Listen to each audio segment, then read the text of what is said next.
Thanks so much for coming tonight, and thank you very much to David and to the Department of Political Science, always good university citizens, for organizing this panel. My name is Laurie Adkin. I'm a professor in the Department of Political Science. Well, I have to start by saying that in my view, we are not getting the kind of counter strategy to the attack on post-secondary education that we need from university administrative leadership. This is not surprising because previous administrations have not prepared the foundations for a successful counter-campaign to defend the public interest. A strategy that I think would have led to more success would have the elements of an internal community and consensus building project, and also a direct multi-pronged outward communication with Albertans about the services that our university provides and its connections to various communities. This problem became clear to me back in the 1990s in the context of the Klein government's attack on post-secondary education. So I suspect I'm going to be the oldest voice on the panel, and I will try to refrain from constantly saying, I've been telling you for years, but you know, there's a bit of that in my comments. So on the contrary, the administration seems more and more determined to discourage efforts from faculty and non-academic staff to have any meaningful role in decision-making about the future of the university. AASUA and NASA have been shut out of the Academic Restructuring Working Group and the Service Excellence Transformation Steering Committee. The General Faculties Council has been treated as a rubber stamping body throughout this crisis for initiatives or decisions coming from senior administrators. And the time frame for the whole restructuring process, as you all know, precludes grassroots organizing of horizontal deliberative practices. The budget crisis is real, but the solutions on the table on both the revenue and the expenditure sides are unacceptable. These amount to the mass firing of non-academic staff, faculty attrition, increased workloads, and rising tuition fees. In essence, this is the deeper commodification of education. So I would like to offer 3 questions for discussion this evening. First of all, what means do we have in the short term to make our administrative leadership accountable to faculty, staff, and students, rather than to a board of governors stuffed with UCP appointees and a provincial government intent on crushing any form of counterpower and on commodifying public goods such as higher education? Second, what would we want the restructuring of a more, let's say it, more poorly funded university to look like? What would be our guiding principles and priorities? Because we have to deal with this as a community, regardless of where it comes from. And thirdly, what are faculty, support staff, and students prepared to do to get a meaningful decision-making role in the restructuring process? This would include getting our representatives from AASUA and NASA into the bodies that are making the decisions, but it doesn't have to stop there. And lastly, and in partial answer to those questions, I would like to let everyone know that a Town Hall from Below working group organized by faculty representatives on the GFC will be meeting on September 24th from 2 to 3:30 p.m. to discuss what academic principles should inform any restructuring scenario. And to get the Zoom link for that meeting, you'll have to go to the members forum of AASUA. And I'll stop there. Thank you so much, Laurie. Next up, and I'll unmute you, is Andy Knight. You'll need to, sorry, you need to unmute yourself, Andy. I could only ask you whether I could. Lower left of your screen. How's that? Can you hear me now? Yep, go. Okay, thank you very much, David. I think I'll pick up from where Laurie just left off. You know, public universities are increasingly being asked to rely on market discourse and so-called managerial approaches in response to economic exigencies, some of them real and some of them imagined. And governments during times of financial stress, particularly in Alberta, during the time of oil revenue declines, have put some tremendous amount of pressure on universities and other social institutions to engage in retrenchment, downsizing, cost containment measures, etc. Now, the University of Alberta is being forced to reposition itself to meet these exogenous pressures coming mostly from the government of the day, the government of the UCP. And we are being forced to reposition ourselves as an institution to reprioritize our institutional commitments, to economize, to search out other sources of revenue, and without any thought being given to the mission and the relevance of the university. We hear the mantra, do more with less. This is a facile command from the government, and also to become more efficient and effective is another way to put it. And such demands imply that the university is somehow bloated, that its programs are not well thought out, and that it is not delivering optimally on its stated goals. But these exogenous demands, usually coming from the government, are sometimes accepted by our university governance without criticism. I think that's a point that Laurie was trying to make here too. Without any deeper dive into the real underlying causes of the government's financial crisis and the rationale behind the government's austerity ideology, because that's what it is.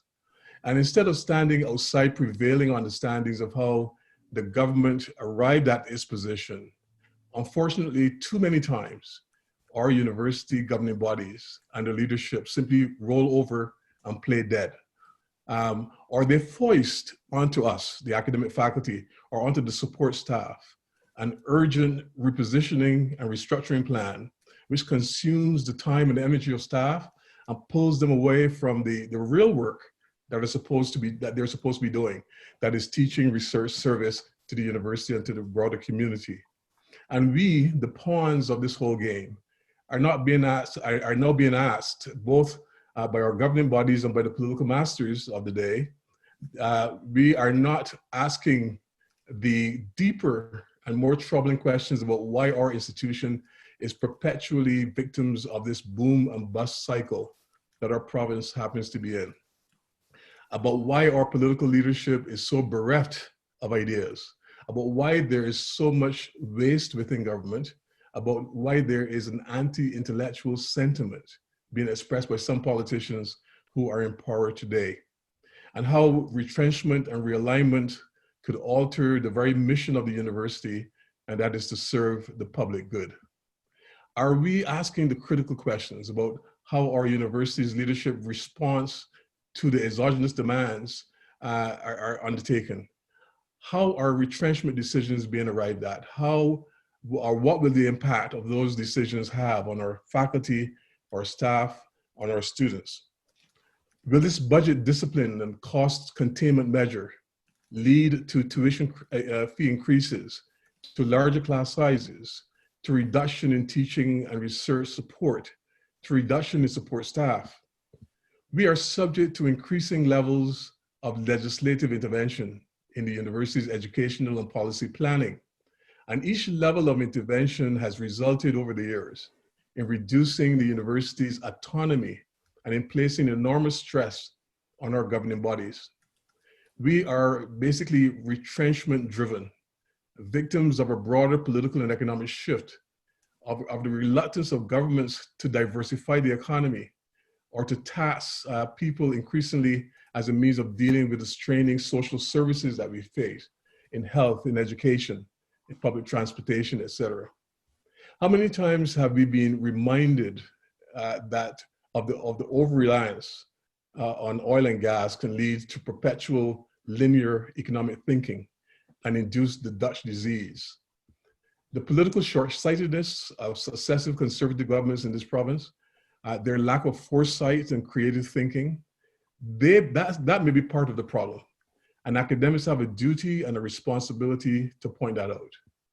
But academics who speak up are being treated by our current provincial government are being targeted, sorry, by our current provincial government, and who seems to be finding opportunities to silence critical and independent voices. The time has come for some concerted pushback on this attempt to dampen the freedom of speech and on the attempts to eliminate those who challenge the regressive ideologies of the government. The University of Alberta's mission includes teaching, research, public intellectualism, encouraging critical thought and independent thinking. And we are here to serve the public good. And we need to constantly remind the politicians that they are transient holders of our sovereignty. And as a result, the public reserve the right to take back sovereignty at any time, since sovereignty ultimately lies in the hands of the people. I rest it there. Thank you. And a third colleague from political science, Fiona Nicoll. Go ahead, Fiona. Okay, thanks, David, for pulling together this panel. My name's Fiona Nicoll. I'm speaking today as a professor from political science. How is my sound? Can I just get a thumbs up? Yeah. Okay, yeah. Excellent. Great. So this is based on my experience with several restructures in Australian universities. I'm going to lay out in the broadest possible strokes 2 directions that restructure might take at this time and in this place.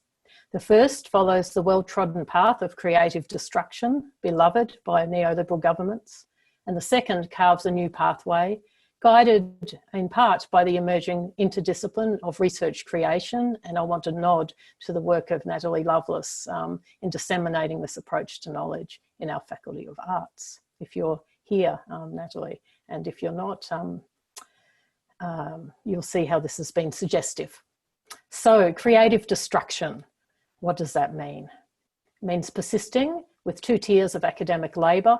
On one hand, an overqualified underclass of PhDs does most of the teaching while losing hope of secure work with any time for research.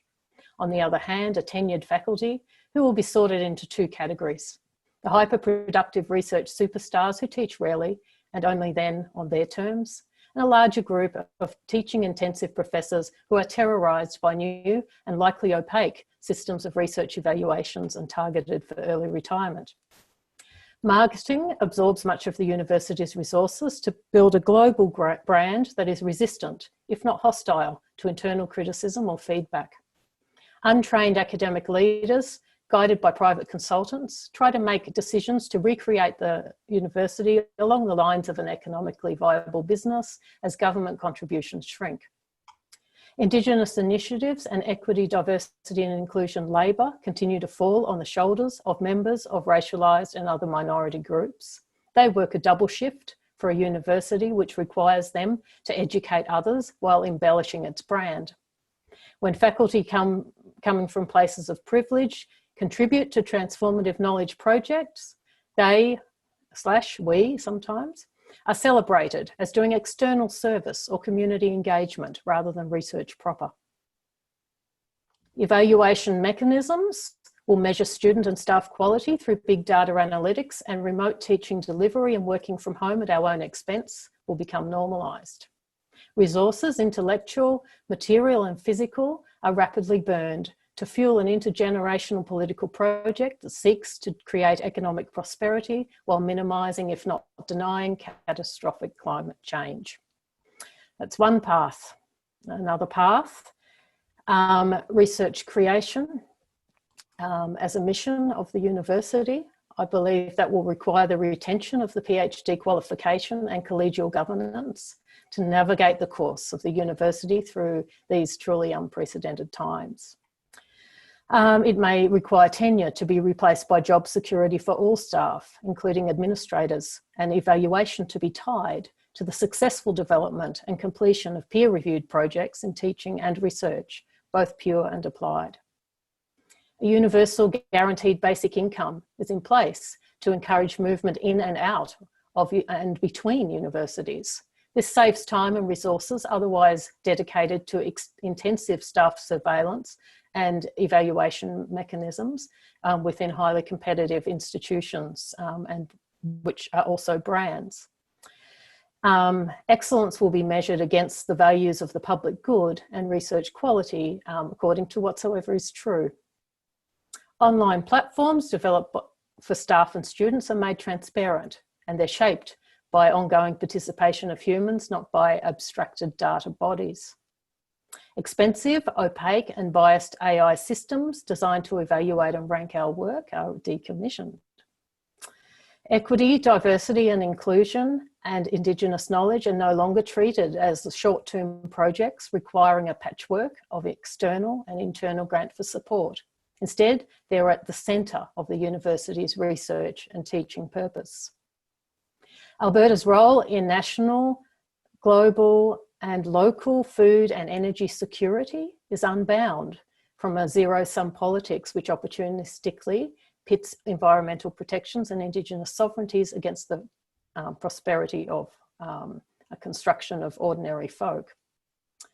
The university refuses to become another corporate brand. It defends itself as a space where governments, businesses and non-government organisations can turn to for reliable knowledge to allow us to recreate worlds in which human and non-human life forms may not only survive, but thrive under universal conditions of social justice. So I leave those two, and we find ourselves in this space between. So thank you so much, Fiona. Next, over to Prachi Mishra from NASA. Thank you so much, David, for inviting me to speak at this really important roundtable, and also to the Department of Political Science for their speaker series. So I'm Prachi. I sit on the NASA Executive Board as the Political Action and Member Education Chair. So for those of you who don't know, NASA is the Non-Academic Staff Association at the University of Alberta, and we represent over 5,000 non-academic support staff who have been really impacted and affected by this restructuring. So I just have 2 points to make. Even though this is an academic restructuring, arguably the most vulnerable group right now is support staff. So this restructuring is happening under the University of Alberta Tomorrow Plan, which has 2 parts to it. The one is the Academic Restructuring Working Group that looks at the structural changes around faculties and departments that the 3 professors have spoken about. But the second part of it is the Service Excellence Transformation, or SET, which looks at quote unquote streamlining administrative services across campus. Under the SET initiative, under this restructuring, we've seen, and primarily due to the budget losses of $110 million, what we've seen is up to 1,000 positions will be lost due to attritions, retirement, or layoffs by 2021. 400 of these positions have already been lost. And with this service excellence transformation, we may or may not see additional staff layoffs on top of that. So this is already a really dramatic loss of staff positions at the university. And this uncertainty and this work overload has created a really tense working environment for university staff. And the university administration will say that, the service that SET will look at alleviating those stresses and creating a work environment that's more streamlined. But that's the point of the restructure, is to make us more efficient at the university and the administrative side of things. But there's a lot of problems with that way of thinking. First, the cuts are so significant, close to 20% of staff being lost in these couple of years, that any ways to make things efficient it might not even happen, because the cuts are so dramatic in such a short amount of time. Secondly, this restructuring process itself is flawed, because it excludes staff representatives, the people who are best able to identify ways in which we can make work efficient in that process. As Laurie mentioned previously, that NASA has been denied its formal seats on these working groups, whether the staff advisory team that assists the SET process, or whether the the restructuring working group. So there's no way that there's no way to guarantee that these changes will create a more efficient work environment if the union itself doesn't have a formal say in it or voice in it. It almost certainly means that faculty will be now taking on more administrative work that usually support staff would take on. So now you have faculty who are overloaded as well. And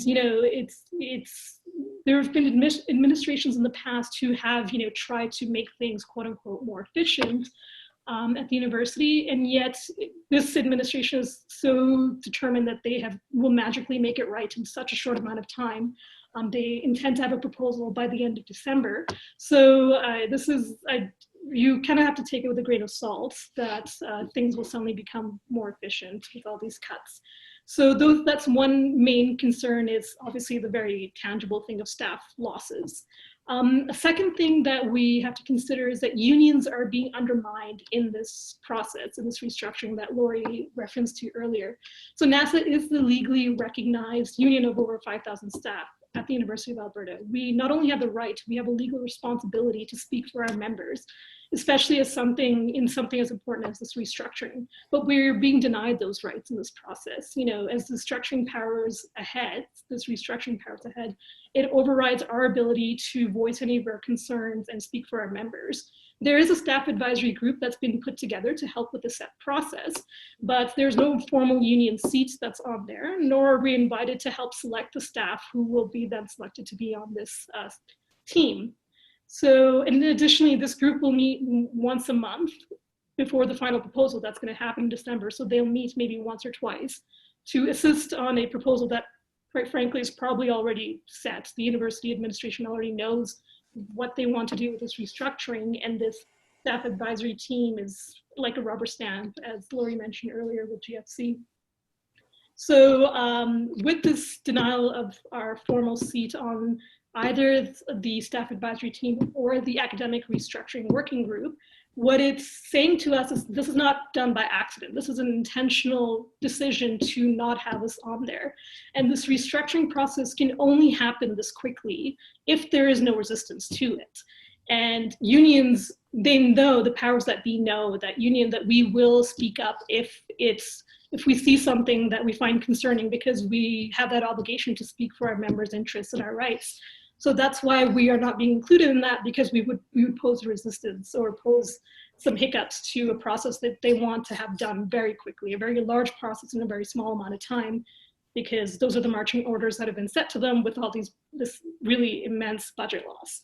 So while this restructuring is academic in its nature, it really is affecting staff.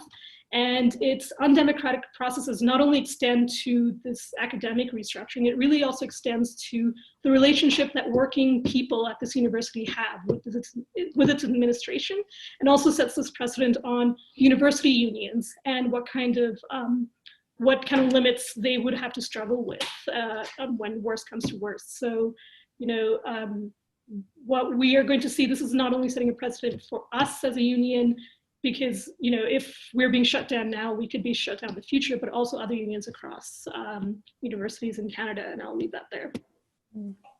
Thank you so much.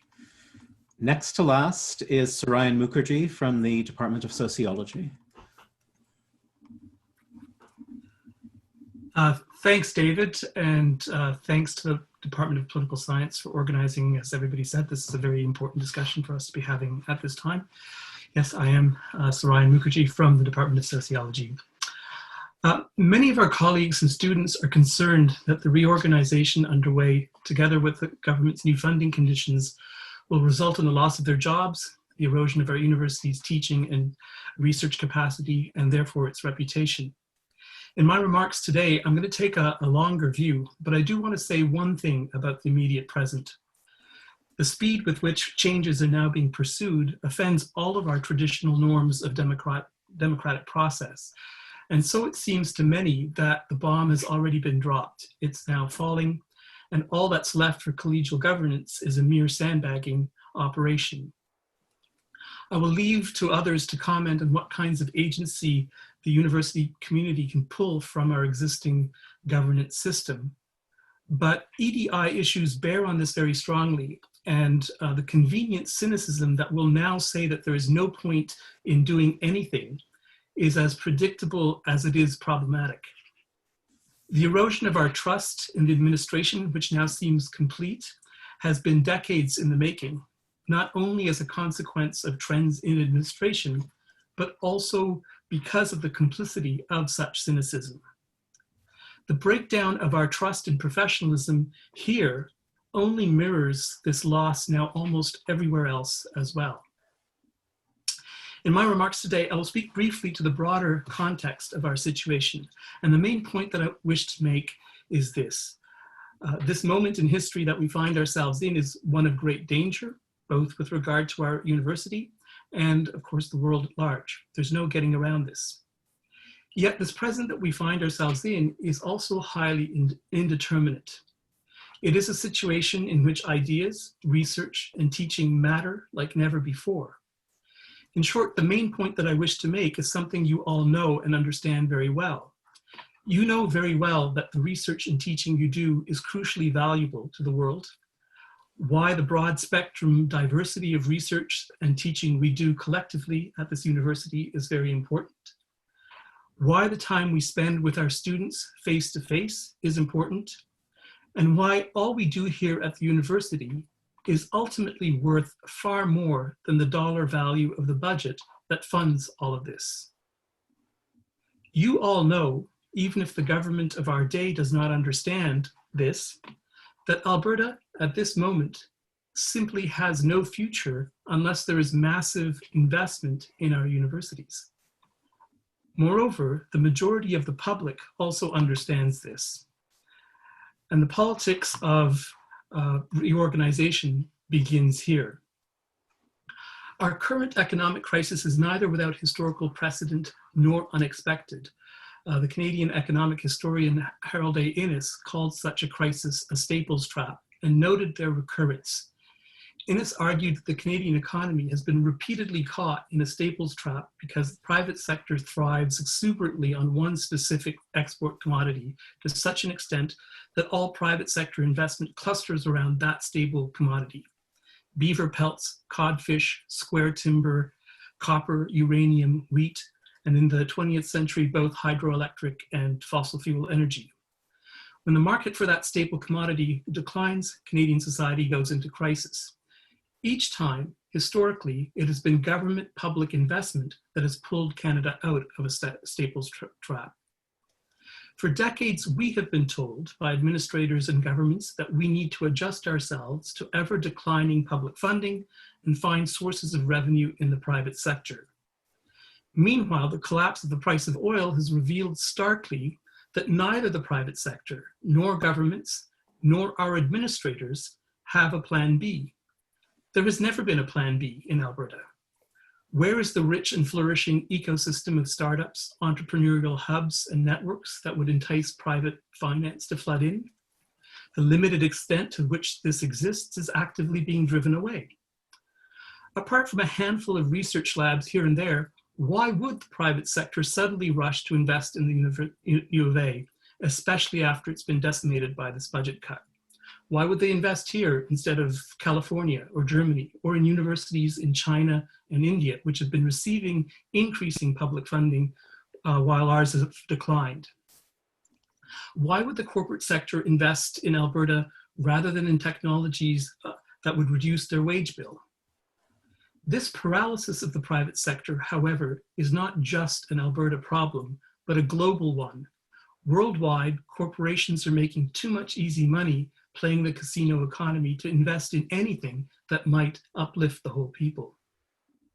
In recent years, private money has been buying up democratic institutions and imposing austerity to such an extent that racist, neo-fascist organizations have climbed back onto the political stage a mere 75 years after the world said never again. Their proximity to the chaotic autarky of private money is extremely inflammatory, to say the least. Private money is structurally debt, and debt is a relation of political power. The only possible check to this power is democratic control of this power in the form of public money and public banking, since money has been and still is much more than debt. But nothing is guaranteed and things can go in many directions. Our task now includes building a strategy through our faculty councils, if not GFC and our unions, for the near future, not just this present. Thanks. Thank you. And our last roundtable presenter is Ricardo Acuña from the AASUA. Thanks, David. And thanks again to Political Science for hosting us, and thanks to everybody for showing up.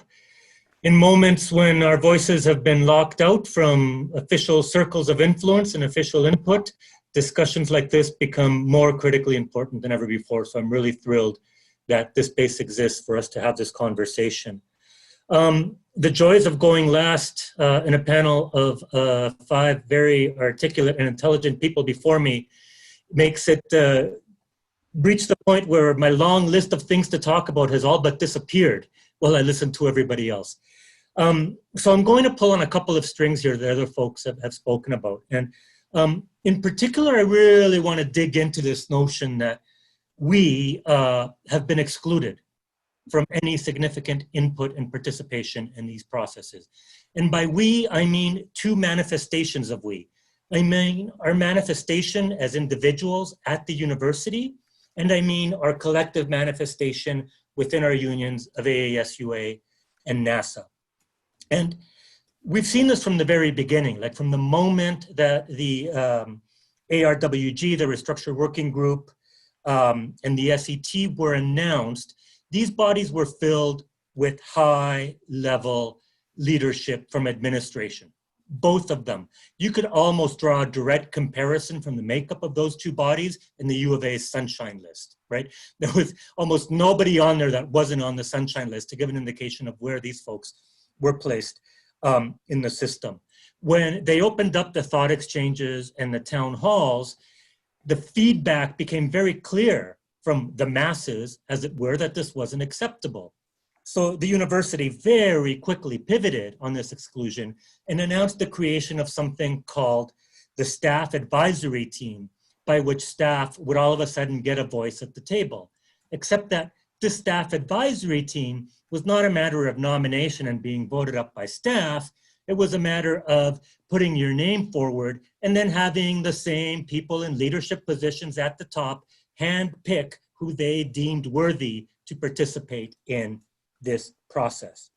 When AASUA and NASA responded to these exclusions by writing official letters requesting participation at the table and pointing out that this was a failure of past practice, at least rhetorically, of collegial and collaborative governance and decision-making, we were told in no uncertain terms that we weren't welcome at the table.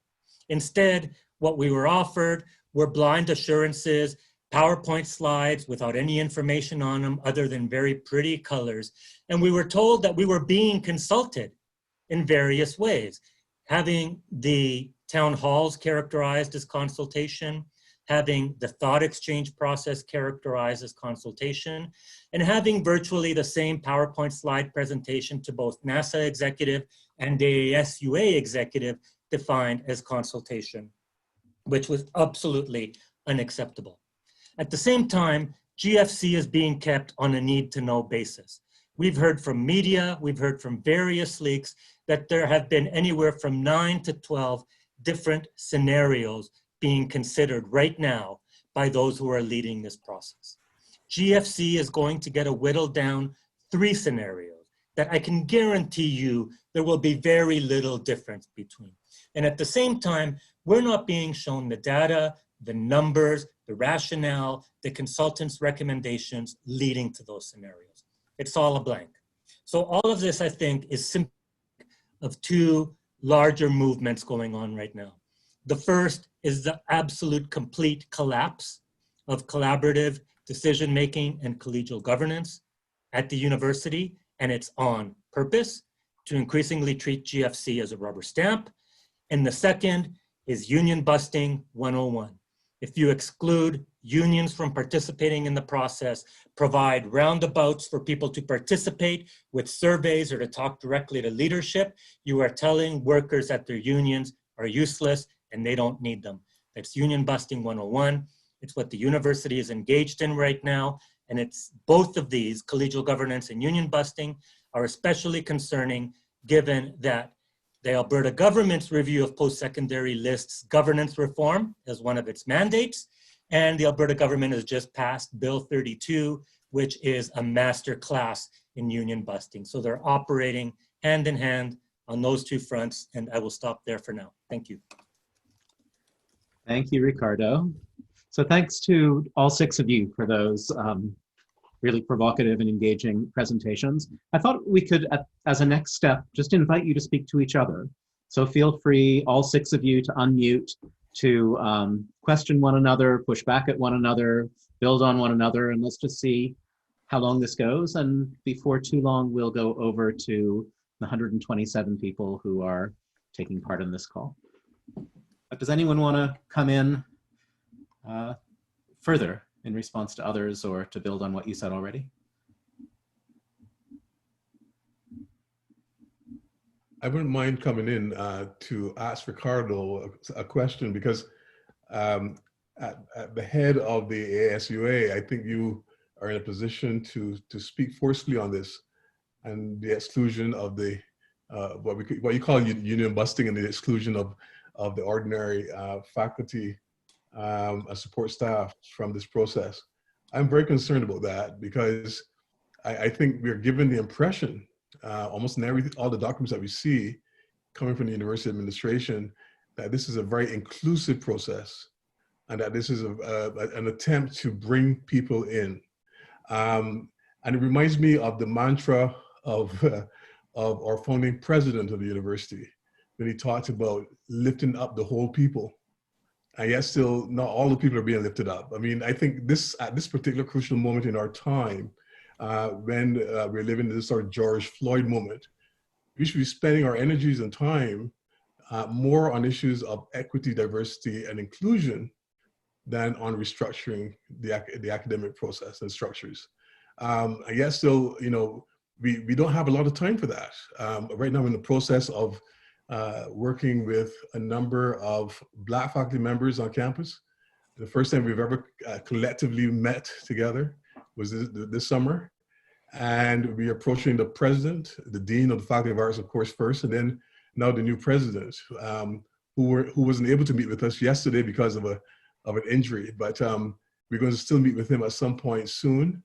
And we want to raise the issue of where does this equity, diversity, and inclusion rank in the order of this restructuring that's going on. You may be able to help me with this, but I certainly don't see any time for this by the current administration.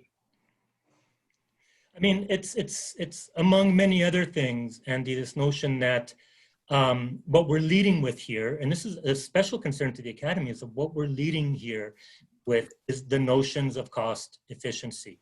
And what we've got is neoliberal managerialism kind of replicating itself throughout this process in different ways. So what that means is that, yes, EDI, you know, we've got really nice words about EDI, but you know, only as long as we can make it economically efficient or financially efficient. If it means actually spending money or reformatting how we work or any of that, well then, you know, we have to lead with the cost efficiency symbol. And I think that's a big concern. Like you referenced managerialism, right?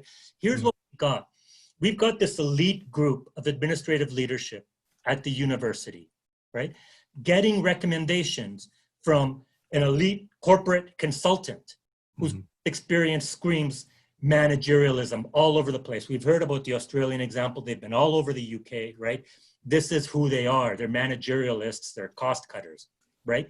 They're using data from Uniforum, which was designed to create cost efficiency benchmarking across the post-secondary system in Canada, right? What are we going to get? Why are they excluding voices? Why are they excluding diversity? Not just racial diversity, but class diversity, income diversity, job diversity in these decision makings, because they know what they want to achieve, and they know that any other diverse voices will get in the way of that. So I think our work is cut out for us, really, because we need to push back against every level of that process. Thank you. Other voices from the panelists?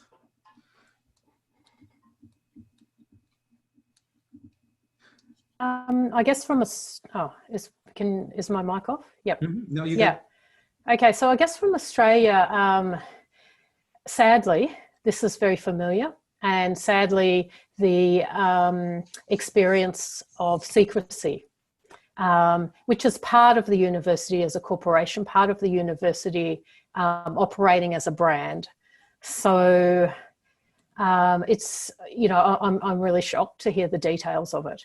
But this is definitely consistent with this logic, and that routinely leads to, you know, being advised not to do research on particular topics. It leads to being advised not to speak out, sometimes very explicitly, and it leads to the appointment of leaders who are of a temperament to enforce those things through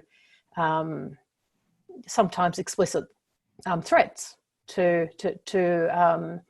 I'm speaking from the point of view of academic staff who would work in areas that are very uncomfortable depending on the political regime in power. So I think it must be fought, because it is an extension of the logic of the brand, and the brand must be enclosed and it must be protected at all costs. And therefore, some of the important, uncomfortable, unsettling conversations that equity, diversity, inclusion, and Indigenous knowledge and Indigenous political sovereignties create are exactly the conversations that get closed down in that kind of environment. Any further comments from the panel before we go over to our large audience? I'd just like to kind of go back to Ricardo mentioned, really this crucial point on Bill 32 and union busting. So as I mentioned in my points, yes, it is an academic restructuring, but it's happening in a context of much broader regressive kind of politics that we see in Alberta. And I think post-secondary education has been the most vulnerable to it in many ways. So because we've seen such a huge budget cuts, and simultaneously we've seen the pushing of Bill 32 that was passed, which basically limits things like where unions can picket and protest. It also limits the union's ability to use the dues that they collect towards political action. That, you know, now it's looking towards more opt-in process of collecting union dues. So what we see is now a weakening of the union's power and ability to do things and to fight back for their workers' rights. And at the same time, we're seeing a restructuring that is inevitably is hitting workers the hardest. So I think it's all happening in a space simultaneously. It's not an accident that they all happen to be happening at the same time. It's very intentionally there to break down the power of post-secondary education and post-secondary institutions as the space of critical thinking, public knowledge, and a space that's not traditional, or philosophically you would hope is not meant for this factory where you just produce workers that then go on to, you know, make money for corporates and things like that. But it's meant to be a space of critical thinking and to challenge really this notion of like working simply for money's sake and learning for money's sake. It's a space for your personal growth and all that. And even though, you know, staff, we are primarily concerned for our livelihoods and paying mortgage and, you know, looking after your children, and that which comes with having a job.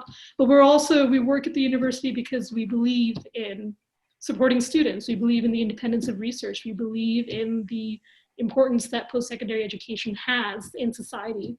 So all these things are happening simultaneously to break down workers at the university, the most vulnerable people at the university, staff, students, and then also to break down the critical thinkers of the university, which is the faculty. So it's all happening in a space where we're seeing attacks on healthcare, where we're seeing attacks on primary education, K-12 education. And it's terribly aggressive, really unfortunate. And we would want to see some pushback from university administration. NASA recently did a survey of its members and found, I think it was a significant number, like 90% of our members surveyed said that they would want to see more of a critical response from the university administration. So, and we're not getting that. So I would want, you know, the panelists and as well all the audience that's listening to think about this attack on university and this restructuring as part of a much broader plan, a much broader kind of regressive politics that we're seeing in Alberta, which is really going to eradicate some of the most greatest things about Alberta is your post-secondary education and is your healthcare workers and so on and so forth. you, Prachi. So why don't we go over to folks who have been listening. You can type a question into chat. If you could give me an all caps question at the beginning of it, then I will pass that on. Or you can raise your hand within the participant pane. You can open that at the bottom of your screen. And if you raise your hand, I will call on you. So questions, I'd ask folks questioning to actually ask a question and be succinct if you can, and then folks from the panel will come in succinctly as well, and we'll see how much we can get through. I'm looking for hands. I'm looking for questions in the chat. Mitchell, go ahead and unmute yourself. Awesome. Hi, everyone. My name's Mitchell. I'm the opinion editor from The Gateway, as a heads up. But I have a question just about, I've been seeing in the chat talks about solidarity as a way forward to try and get through the academic restructuring process. I was just wondering, like, what would acts of solidarity look like, especially given the online learning environment that we're currently in? Thank you. Great question. Dare I make a few ideas? Put a few ideas forward here. We've already had, it was quite interesting to see some of the comments that people are already strategizing in the chat box. It's already been suggested that a majority on the GFC could simply stop these proposals from being approved. You could get together all the, enough people on the GFC on the same page to actually talk to each other and strategize and think about these things and act collectively. There's one place you can throw in a wrench to slow things down and get, insist on a different process.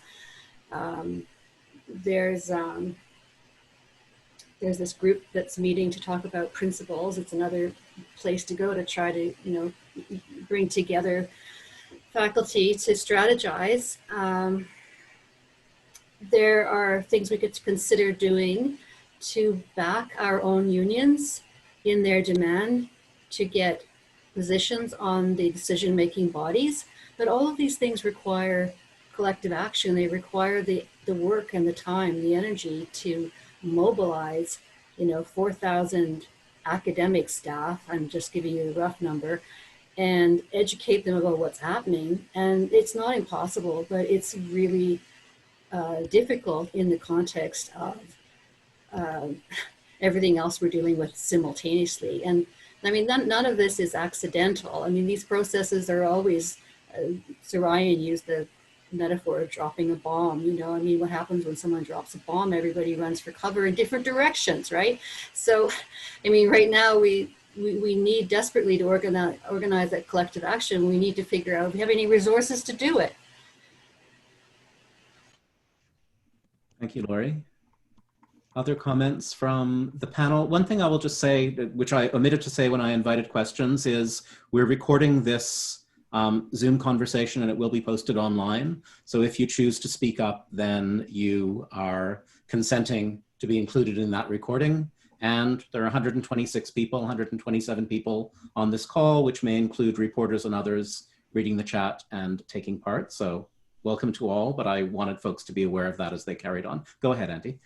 Yeah, I just wanted to say that one of the challenges of having any sort of collective pushback is going to be hitting the power where it really lies. And I think Laurie has raised a good point in the chat when she talked about the fact that the UCP has appointed 10 members to our board of governors. I mean, this is where the real power lies in terms of setting the agenda for this restructuring and repositioning. So the question is, how do we tackle that issue? How do you tackle an issue where the board of governors, in fact, become, as Laurie puts it, the transmission belt for the government of the day, and they're not interested in the kind of bottom-up approach to making changes. They're much more interested in pushing the government line.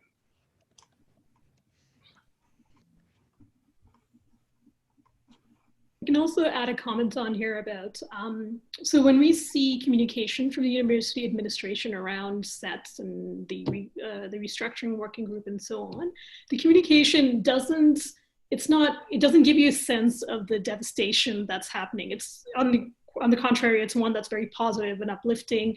And it's obviously it's done in a way to kind of give this false reassurance that things will be fine. But I think we can all agree that no, it will be pretty terrible.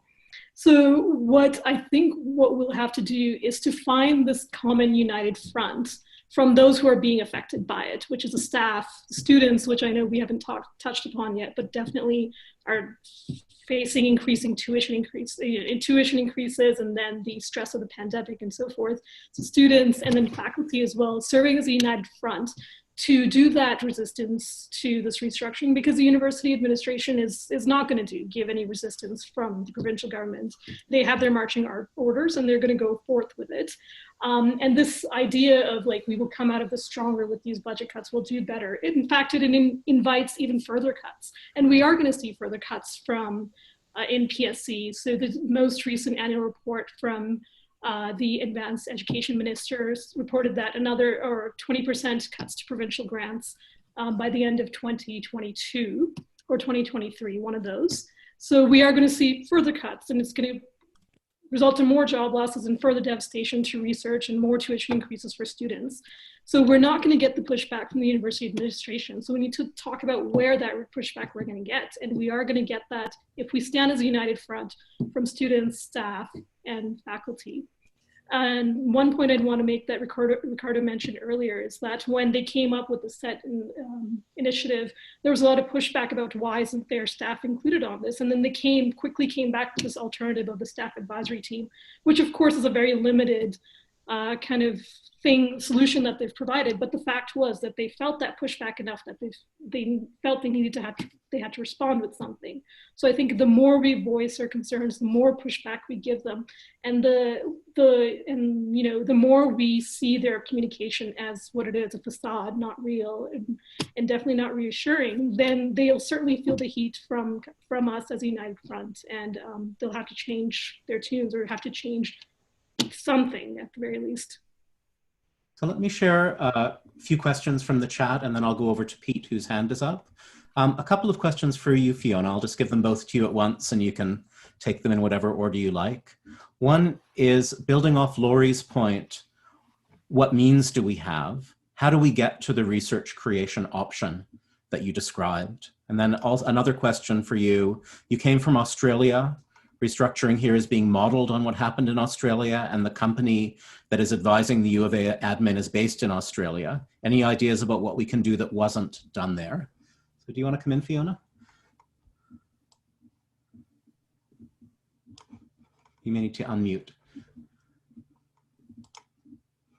So many questions. I won't be able to answer them all.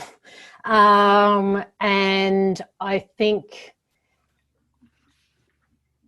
to see what the effects of this continual process of creative destruction have been in the UK and Australia. So I won't go on about that at length. So I might think more about what it means here. So taking up this idea of research creation, which is something that is coming again from our faculty as a collaborative and collective initiative, so research creation is posing this question of what does it mean if as academic thinkers and writers, we're actually being encouraged not to be creating research, but to be responding to a template about what research matters, what research should look like. So that's that question, what's it mean to create research? I also wanted to address Isabel's point in the chat about Indigenous initiatives not being recognised as some of the most creative and innovative research on our campus, which again, like the research creation, anyone who attended the Situated Indigenous Knowledge seminars over the summer would have seen that without a shadow of a doubt that this is where, and Isabel herself as a CRC doing cutting edge, globally recognised research. How is it that such research, and this goes as well to the incredible research we have in disability, research on critical race, we have this research capacity, and yet it is contained as though it is a bureaucratic initiative as though it is a form of benevolence that is extended and that at harsh times can be withdrawn. And that's not good enough. So I think we need to break down that structure, and we need to work collectively and collaboratively in seeing this as part of the creation of research as a fund, and communicating that research through teaching and learning as a fundamental part of what it is we do. Now, in the Australian and the British context, that hasn't happened, and we've seen some appalling research as a result. In my field, gambling studies, there's been an exposure of somebody who's been pretty much producing the same paper over and over, you know, and when asked why, well, you know, we have to show our impact. I see myself as a prolific disseminator. Okay, like this is the kind of thing that happens when the creativity, the originality, and the necessity of research is not recognised. That's what I'm calling research creation. Thank you. I think we need to own it, and I think it can only be owned in a collaborative way. So the academic superstar prolifically disseminating is not going to give us the kind of creation that we should be involved with as researchers. I'm muting. One more question from the chat, and do feel free to carry on raising hands or typing questions into the chat. There are aspects of restructuring that may resonate with many faculty. How do we as a community discuss this in a way where both proponents and opponents are respected for their opinion? Does anyone want to take up that one? There's aspects of the restructuring that resonate loudly with the union and the work that we've been doing over the past few years. We know without question that for the last 5 to 7 years, there's been a huge shift of resources from frontline functions at the university to senior level administrative functions at the university.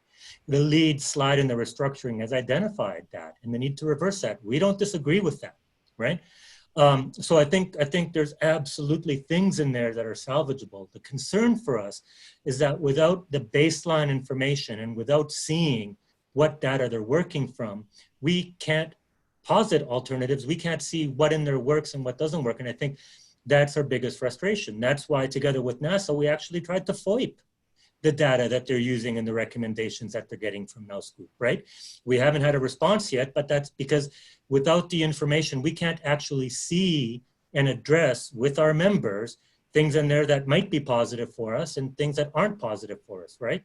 All we can do is reinforce this sense of doom while we all wait for the other shoe to drop. Yeah.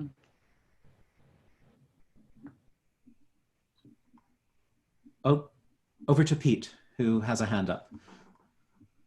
Hi, I have a question for, I think for Ricardo, and the instance of being sort of attacked at multiple levels is at the center of my question. And also the previous question that was raised about solidarity. I wonder, Ricardo, if you can fill us in a bit on what is happening on a sort of union level across the province. CAFA, isn't it? Because obviously Calgary and other universities, Lethbridge, deal with similar issues, although yes, they have not been quite as severely attacked by the province. But I'm wondering if there are strategies that are being talked about. Do you guys talk to each other? Yeah, absolutely. We are talking to each other regularly. We are very focused, as you can imagine, on the provincial cuts and the provincial review of post-secondary right now on a province-wide level. We had been sitting at tables over the course of the summer and the spring with various other public sector unions, private sector unions, community advocacy organizations to strategize and share information around the larger goals of the provincial government, not just in post-secondary education, but in the public sector as a whole. Within that are looking at possible pushback strategies, legal strategies against Bill 32, the union busting bill. So we are collaborating on that level for sure and working at ways to push back. There is some campaigning coming forward at some point in the next few months, province-wide, highlighting the danger of the cuts to post-secondary education and the benefits of post-secondary education to the public interest. And as you say, Pete, the difficulty here is that we're trying to work on that front against the province, while at the same time trying to work on this front at the University of Alberta, while at the same time trying to ramp up this kind of sense of advocacy and collective action amongst at least AASUA members that we haven't historically been able to leverage or haven't historically leveraged. So we're trying to go from 0 to 100 on our ability to organize collective action against the university and against the province, all in the midst of this.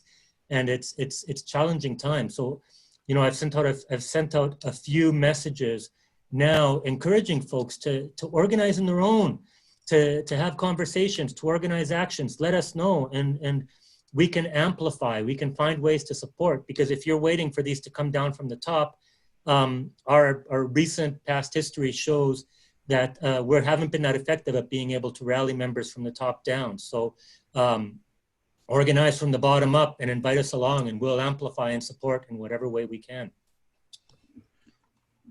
So at some stage soon, maybe I will turn to an invitation to both the panelists and all of the folks who've been busily typing into chat with, there's some very fertile ideas about what that bottom-up action looks like. So maybe that can enter the discussion. Something was just posted as a question in chat, which I'll invite maybe Prachi and Ricardo to come in on. There was a quick question about whether the campaign is coming from AASUA, CAFA, where the campaign you're speaking to is coming from. So maybe I'll just leave that with you right now, Ricardo. Where did the campaign that you described?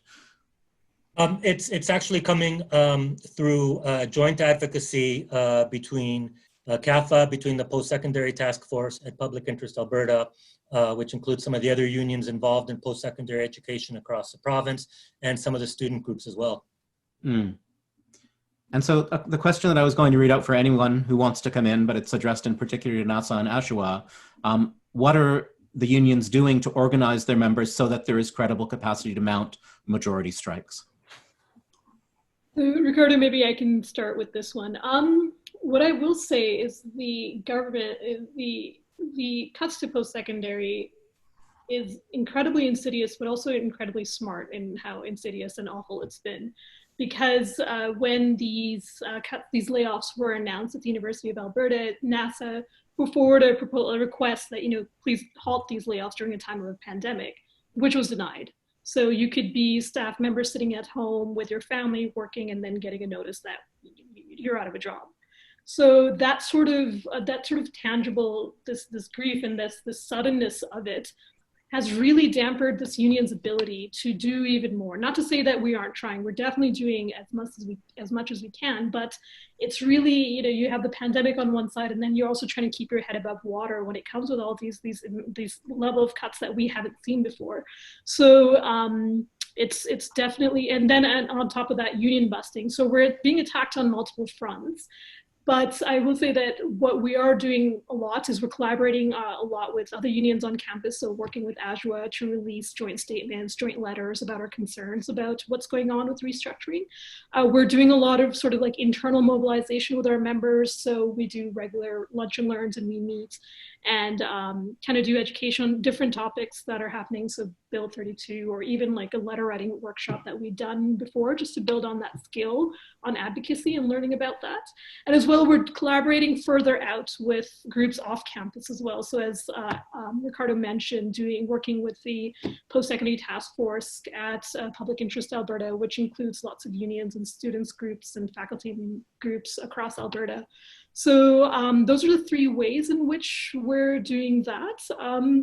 I think the only thing to do is to just push forward on that and to amplify those efforts even more, and to continue with that and to build stronger relationships with those members. So whether with like folks on campus like AASUA and the Students' Union and such, and then as well public interest and advocacy groups across Alberta to push forward that advocacy. I think that's where we're at. And then Ricardo, you can add on to things if I've missed anything. Yeah, I want to speak specifically to the question of what we're doing with our members so that we can be ready. I think the question specifically referenced, what are we doing with our members so we can at some point maybe go to a strike action or do a strike vote or whatever, right? And I've got to tell you, honestly, I've been in this seat as chair, as president of AASUA for 2 months.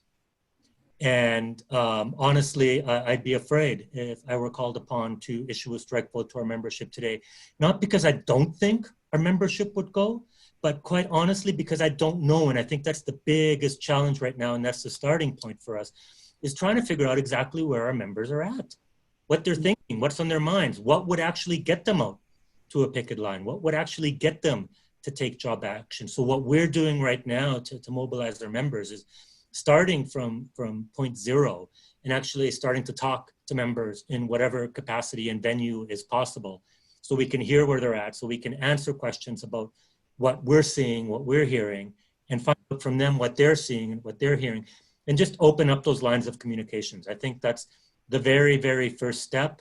Unfortunately, that's where we have to start right now. So we're doing things like, working with NASA to organize this event with folks from University of Sydney next week to talk about their structures and what they felt were positive ways to organize and fight back.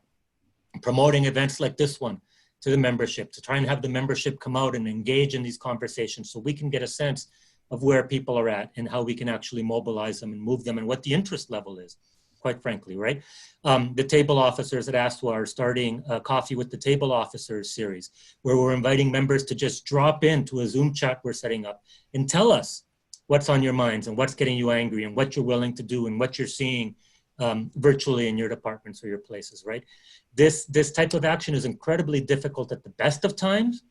It's even more so during a pandemic when we're all working from home and not hanging out in departments and faculties. So we really are doing the best we can. And if you've got creative ideas for how we can reach out to members and mobilize with members, please don't hesitate to reach out. So in a moment, I'll invite those ideas in. I may read out some things from chat, but also feel free to come in with a hand or a typed suggestion if you like, if you're listening. But before we do that, Gregory has had his hand up for a while, so feel free to unmute and come in, Gregory. So I wanted to, I was the one who asked about the proponents and the opponents speaking, because I'm noticing that I'm not recognizing a lot of names in here. I'm from the science faculty.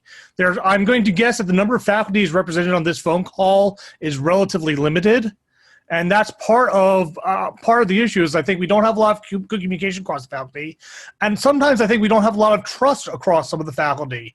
I know that there have been times when I've spoken on certain venues where I felt attacked by other members of my own community within this university for opinions that are not in the majority.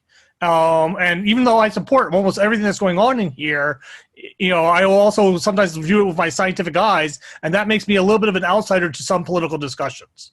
And so while we're talking about all these things, I think before we talk about this just from the union perspectives or from the individual faculty perspectives, we need to really work on talking with one another and finding out where people actually stand. Because I think that part of the problem and why you may see problems with GFC and other things is that you actually have a lot of people that, while they may not be supportive of what the administration is doing, they're actually going to not necessarily be supportive of what people that are opposing the administration are doing either. And so they're sort of not actually making a decision, and therefore the decision winds up being that they support whatever everyone else does. So I just want us to think about talking to one another more and talking in ways where we're actually not just talking, but also listening. Thanks, Gregory. Laurie, Andy, Sourayan, we haven't heard from you in a little bit. Do any of you want to come in on this? I think Gregory has a point here. And I think in large part, we need a process of consultation to find out where we're at in terms of our positions and to sort of solidify positions as whether they're opposed to the administration or with the administration. We need to have that kind of consultation. But the problem is when you're put under the gun to make a decision about repositioning, restructuring, and so on in a short space of time, there's not enough time to do that kind of consultation. So I think that's one of the fears that I have, is that we are not going to get an adequate amount of time to do the consultation necessary to build trust among each other, to build a proper attack on what the administration is doing. And this plays into the hands of the administration. They can actually operate under the guise of this sort of restricted time limit and the pressures that the government's placed on them, right, to come through with this plan. And of course, they have the Board of Governors on their side as well. So that's my concern. Anyone else from the panel? Sure, I'll jump in. I mean, it is an important point, and we need to be able to discuss issues and ideas very openly and freely. And it's a strange thing, because one would think that we at the university are in some ways professionals and experts precisely at having these kinds of disinterested conversations about things that we disagree amongst ourselves about, or things that we want, difficult things that need to be discussed, and so on. But I think Andy is making a very important point, which is the situation of the speed at which things are happening, that particularly makes this very, very difficult, and especially in terms of our history at the university, where it's very, very hard to get people in the room together, to have a conversation in the first place. So all of these things present a particular kind of challenge, and it seems to me that we need to think in a number of different timeframes in that regard. So one aspect of it is, how can you slow things down, and how can you minimize whatever kinds of damage can happen in the short term, changes that happen, things when important things at the university that has taken a long time for people to have put together for all kinds of different reasons that have to do with their area of research, their area of teaching, and so on. When those things get taken apart, that's not easily replaced, right? And this is one of the things that makes is both our strength and our vulnerability in that regard. And so we need to think very, very carefully about, what kinds of changes can we tolerate in the short term that might look big, keep people happy, but that doesn't do as much serious damage to the university over the long term. And then have a long-term plan and really a politics. This is the key thing. And I think lots of people in the chat have been talking about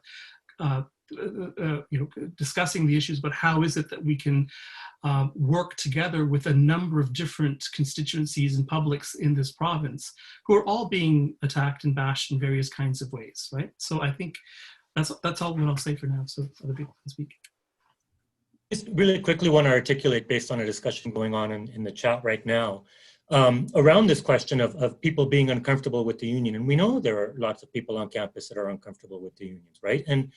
And we've tried as much as possible, we've tried to be really clear, even with the town hall from below participation, that we're not at all interested in owning, branding, the fight back, the response to this, or any of that, right? Like, if there's stuff going on the ground, if people want to organize and mobilize, absolutely, please do so, right? If you're comfortable with us amplifying, great. If you don't want the union involved in that kind of fight back, let us know. And we it's not about a union branded exercise. This is about members finding their voice to push back on this. So I just want to be really, really clear on that. Sorry. Yeah, just to add on what Ricardo said as well, like we, as part of NASA and as well as AASUA, you're elected members, right? You're elected to this board. So the members have that power that if they aren't necessarily happy in the direction that you're taking, that they don't vote for you and that they bring their voice up. So recently, I forgot to mention, NASA did, as part of one of their internal member engagement, we did a survey with our members around the issues of the pandemic and the administration and the attacks on post-secondary.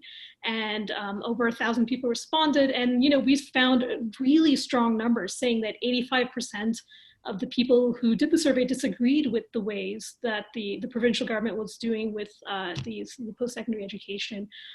We found that 95% of the respondents thought that NASA should be able to bargain their wages and their benefits without any interference from the provincial government. 76% of the members believe that the university should be more vocal in challenging the provincial government for overfunding cuts and other changes to PSC. So definitely, while there is, and I can go on and on about the numbers, while definitely we should be able to have a conversation around the nuances and the differences that we see in this restructuring, maybe there's some positive benefits or maybe not. What we're seeing at the very least from NASA is a really resounding concern that's coming from our members that are saying, we are generally discontent with the way things are going. We want our union to advocate for us because that's really the role of the union. It's not there just to bargain wages. It's there to speak on members' behalf and on their well-being. So I just want to make that note. So we have about 12 minutes left, and there's been a lot floating through the chat, but if anyone wants to just unmute and share a view, I see a hand from Carolyn, so she can go first. I would love to hear, people have shown up for almost 90 minutes now in an evening. What could folks do in 5 to 90 minutes that would represent the kind of grassroots, not necessarily union orchestrated action that would have discontent or resistance to this process begin to register publicly? And so I'd just love to hear some ideas. Carol and I will unmute you, or unmute yourself, but if others want to come in briefly and then the panelists last, what are some action steps that would be responsive to that call from Ricardo earlier? But go ahead, Carolyn, please unmute. Okay, thank you. I don't know, this isn't an action step, or maybe it is. I just wanted to remind everybody that what we are confronting right now is a fundamentally anti-collegial process. And for me, that has been most dramatically mirrored by what we now see happening in arts, and where we have an information webinar presenting us with this directive that we're now supposed to reduce our number of departments. And so we can't even see who's participating in that webinar, and we can't even see one another questions. For me, that is the absolute nadir that we have reached so far in this process. But that will be bettered, sadly, I'm sure. But I think we have to acknowledge the anti-collegiality of what is occurring, because there will be no good response if we think that this is somehow acceptable. Fiona had some lovely language along these lines earlier, right? But just to emphasize, just to make sure everyone's clear what we're up against, right? GFC has basically been treated with contempt. It has been told it cannot have the information on, or rather it may have it or it may receive it, but if we receive it, it's only because of the provost's benevolence, not because we have a right as the statutory body in charge of academic affairs at this university have it. So I think we have to acknowledge what we're up against if we're going to do well in facing it, right? So that's my chief comment for the moment. Thanks. Thank you, Carolyn. Any quick snippets from those in attendance of action steps that you think you might want to engage in or would be happy to engage in with others? Feel free to just unmute and speak up if you like.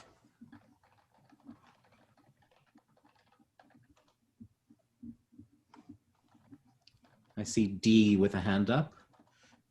Hi, sorry, thank you.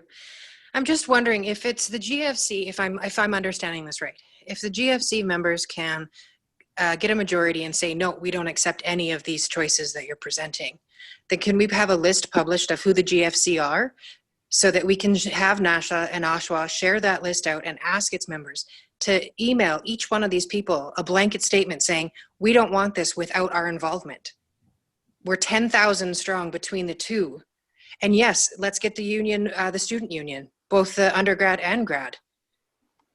But I understand that it takes a lot for action, and I'm the one who said, I don't think striking will happen. They just gave us the ability to strike less than 2 years ago. We don't have the funds to do that and have anybody maintain a paycheck. And you have to get the members to say, yes, I'll do that. And I highly doubt that's going to happen in such a short time frame. But if we ask people to send a templated email to GFC members, maybe that's something that they'll do, an email. Thank you.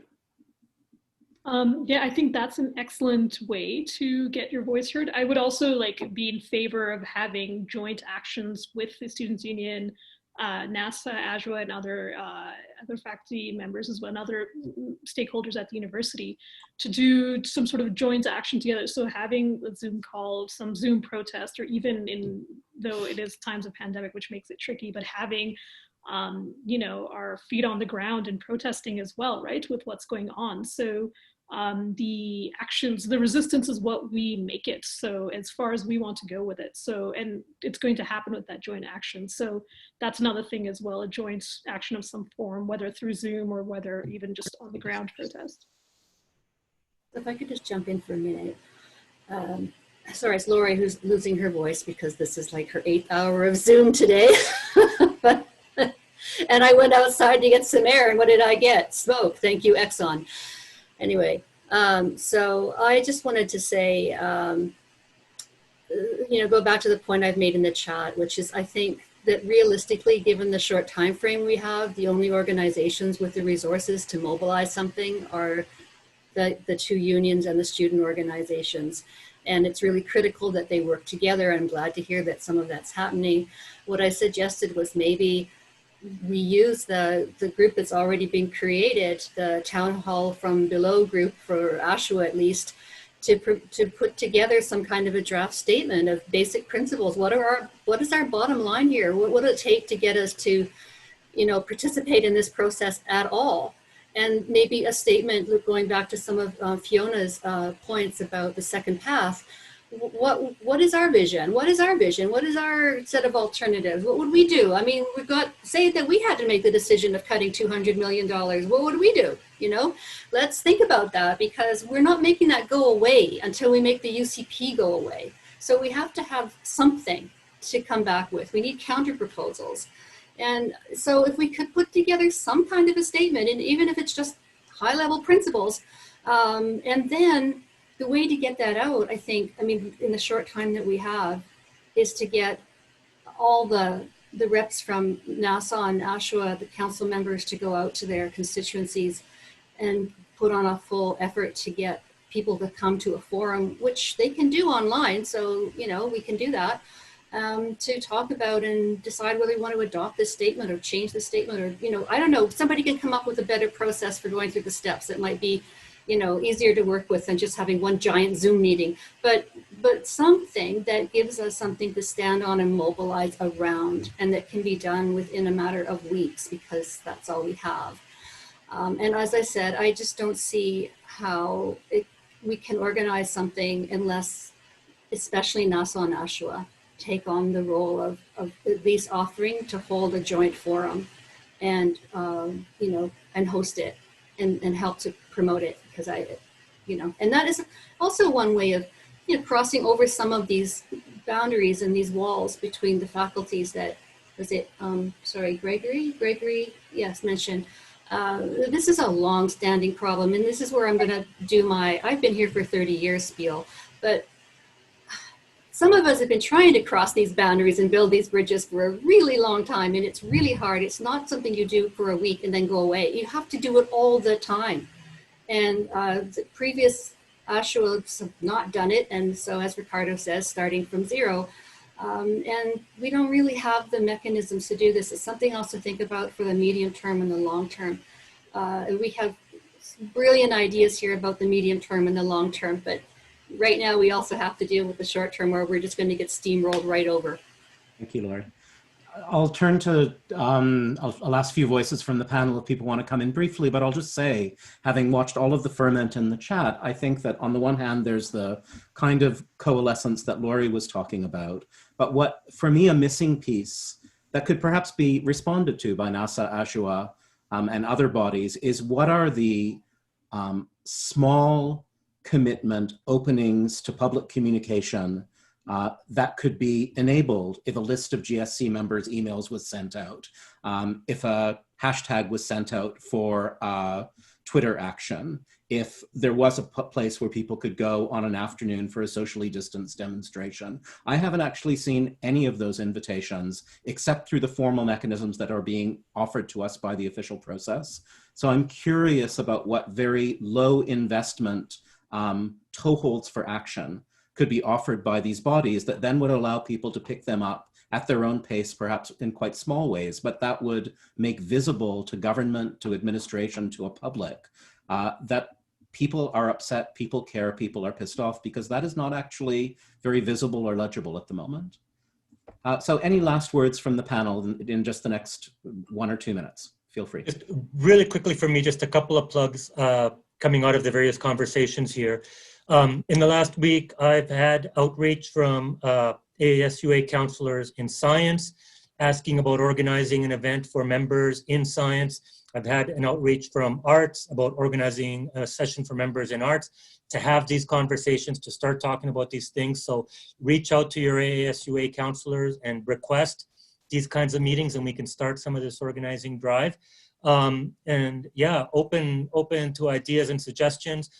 Currently looking at working with other folks across the province or other folks across campus.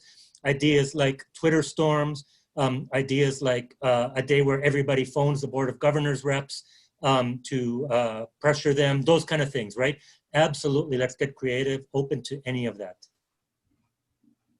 One small thing that people could do is write to the, the administration or to the GFC members that they know and demand that NASA gets a formal seat at the staff advisory team and at the academic working group, academic restructuring working group. Yes, it is kind of a facade in that, it's all happening so quickly and who knows if our voices would even be heard. But the fact is that we're not even being included, and that in itself is such an insult. So that's one very short-term demand that we could make, is push and advocate for the union's right to have a seat at this table. I was going to say something, but I thought I saw Pearl Ann's hand up. Pearl Ann, do you have a very quick comment?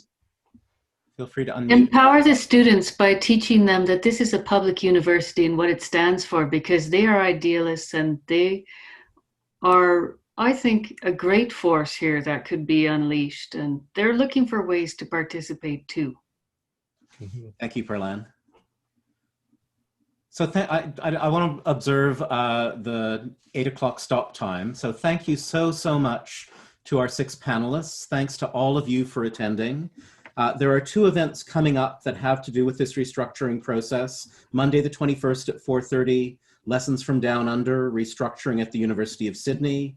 And Thursday the 24th from 2 to 3:30, a collegial conversation on restructuring, a town hall from below. So I believe that if you don't already know how to find those, you could find them through your association. And thank you for showing up for this first event in the Department of Political Science Speakers Series. Other events coming up are on COVID time, 3 very interesting papers. Kim Tallbearer talking about a sharpening of the already present, an Indigenous materialist reading of Settler Apocalypse 2020 on October 9th, a roundtable on the US election and more. So please feel free to go to the Department of Political Science webpage and you'll find a link to talks. So thanks so much to our panelists, to our participants, and may these conversations continue.